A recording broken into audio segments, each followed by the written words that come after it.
Testé à Lille. Plus en colère que jamais, ils ont dénoncé l'indifférence du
Partout en France, les dégâts sont considérables et vont coûter très cher en réparation.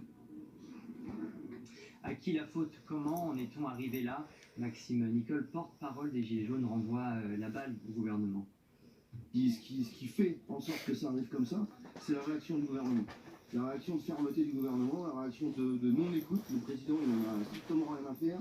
Monsieur va au G20 se promener pour dire qu'il tirera un cap, alors que sa population va prendre la belle dans les rues. Voilà, tant qu'il ne voudra pas entendre, et je dis bien entendre, pas juste écouter, ça se passera comme ça, et j'y peux rien, moi. C'est pas moi qui mène les foules, c'est pas moi qui est président, c'est à lui de réaliser que c'est à cause de lui que tous les gens sont là. Justement, depuis Buenos Aires, où il assistait au sommet du G20, Emmanuel Macron est revenu sur cette nouvelle journée de violence, déclaration très succincte dans laquelle il dénonce les violences sans pour autant proposer de plan concret vers une sortie de crise. Écoutez. Ce qui s'est passé aujourd'hui à Paris n'a rien à voir avec l'expression pacifique d'une colère légitime. Aucune cause ne justifie que les forces de l'ordre soient attaquées, que des commerces soient pillés, que des bâtiments publics ou privés soient incendiés, que des passants ou des journalistes soient menacés, ou que l'Arc de Triomphe soit souillé. Les coupables de ces violences ne veulent pas de changement, ne veulent aucune amélioration, ils veulent le chaos. Ils trahissent les causes qu'ils prétendent servir et qu'ils manipulent. Ils seront identifiés et tenus responsables de leurs actes devant la justice. Loïc Signor suit le déplacement du chef de l'État pour CNews. Il nous donne l'agenda du président pour les toutes prochaines heures.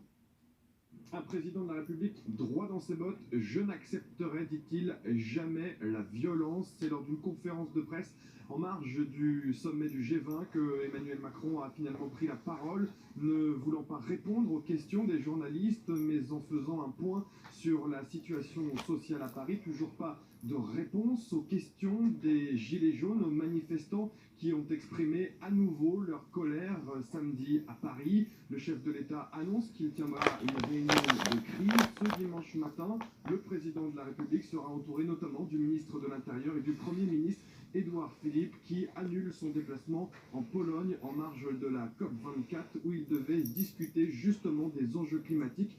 Principal enjeu aussi ici pour Emmanuel Macron, tenter de convaincre les plus gros pollueurs d'avancer dans la transition énergétique, seul moyen à ses yeux de contenter les mécontentements français.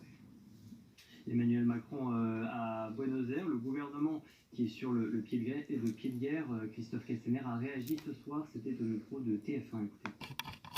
J'ai souhaité, avec le Premier ministre, tendre la main, dire cette taxe est accessible, mais pas aux casseurs.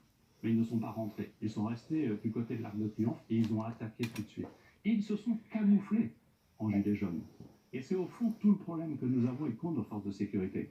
Parmi eux, il y a des manifestants, légitimes je le dis, des gens qui ne sont pas venus pour faire des actes de violence. Et nos forces de l'ordre, qui ont une première mission, celle de protéger, jamais de blesser, de toujours protéger, et c'est la consigne que je leur donne depuis 15 jours partout en France, cette mission, ils ont du mal à la réaliser face à des gens qui sont là pour les blesser, pour les tuer. Les casseurs sont malins, ils mettent en avant des gilets jaunes classiques, qu'ils ont emmenés avec eux, qu'ils ont échauffés pendant la journée, et c'est eux qu'on arrête.